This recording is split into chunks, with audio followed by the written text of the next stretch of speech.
So I think what Showcase did was it confirmed that there are many benefits to be had from enhancing biodiversity on farmland. So it results generally in more biodiversity. It results in better ecosystem services. And at the same time, we have found that many of these ecosystem services represent public goods. So things that are good for society, like carbon sequestration, reducing nitrogen seepage, things like that.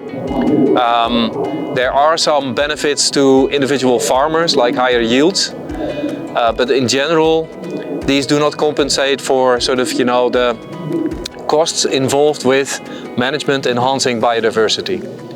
And I think that's a really interesting and important finding. So if you assess it from the perspective of the farmer, then it doesn't make economically sense to manage for biodiversity unless society pays for the efforts of the farmers. And I think that's really important, that we realize that we have to develop what we call biodiversity-based business models, so that farmers who invest in biodiversity can really compete with commercial farmers.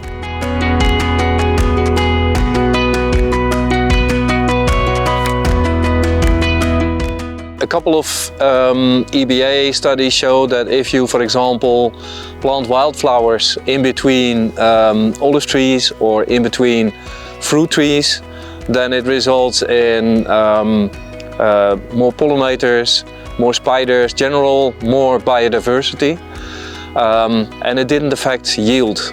And you could say that's a really good thing, but at the same time, sowing these wildflowers costs money.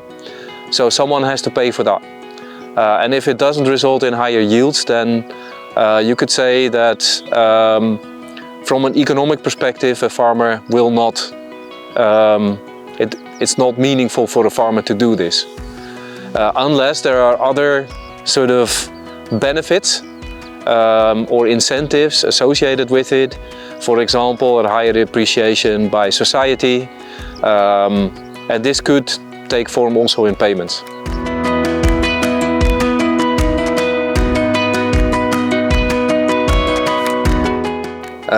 Yeah, that's more or less the same, right? So yes, there are benefits, but many of these benefits are public goods, and therefore by themselves they do not sort of stimulate farmers to invest in biodiversity. I must add that this is, of course, under the current economic conditions. So the current prices for agrochemicals that farmers use to produce their crops. And if these change in the future, if they, for example, go up, then this might change, and then it might be worthwhile earlier to invest in biodiversity for farmers, also from an economic perspective.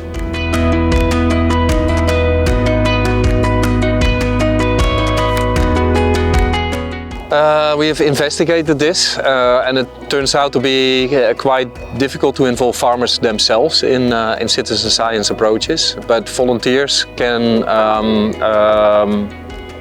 make a big contribution. And Showcase results also suggest that this then results in a higher appreciation of biodiversity by farmers.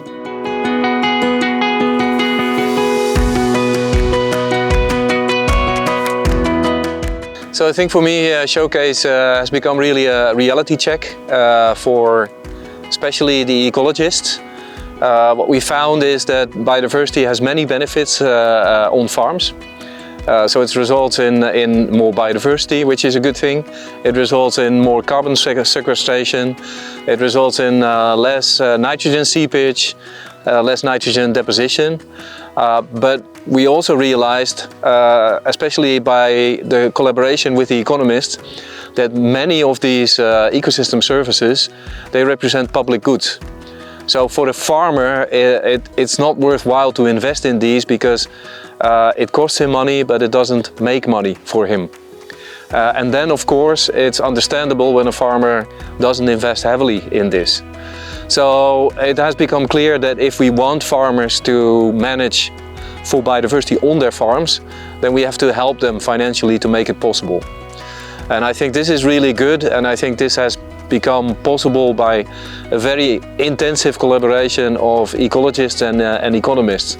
And for me that's sort of the key benefit, because now we can really look for solutions that work and that will result in more farmers implementing biodiversity measures on their farms. And you can think of biodiversity-based solutions, big companies paying a premium for products that have been produced in a more biodiversity-friendly way, things like that.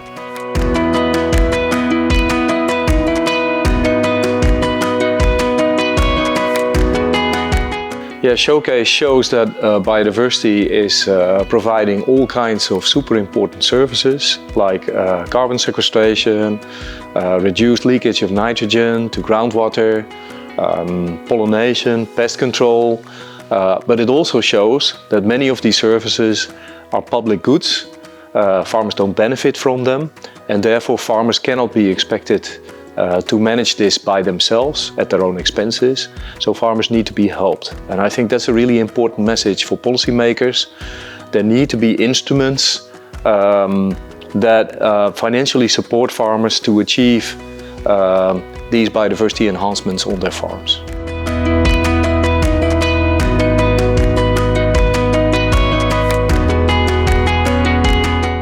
Yeah, I think it's super important that ecologists and economists, social scientists work together more often. So, for example, ecologists can sort of give a guesstimate as towards the benefits of ecosystem services, such as, for example, pollination. But especially regarding the costs of implementing management, you really need expert opinion and expertise from economists. That's what Showcase did, and then you get a balanced view on the costs and the benefits of managing for biodiversity. Help support biodiversity, give farmers a fair price for their products.